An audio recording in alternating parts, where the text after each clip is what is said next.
ஏன்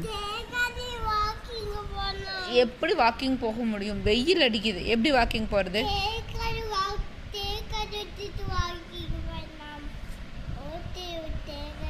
என்ன புரியலைங்க, எப்படி வாக்கிங் போகிறதுங்க? கால் சுடுங்க, என்ன பண்ணலாம்?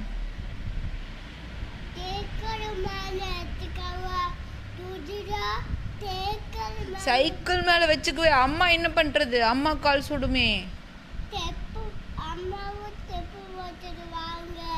செப்பு போட்டுட்டு வரலாம். ஓகே, தலை சுடுமே, என்ன பண்ணுறது?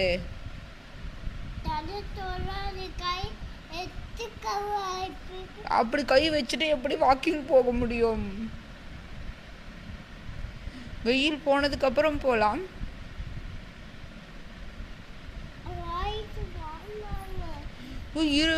கொஞ்சம் வெயில் கம்மியட்டும், போகலாம். ஈவினிங் போகலாம்.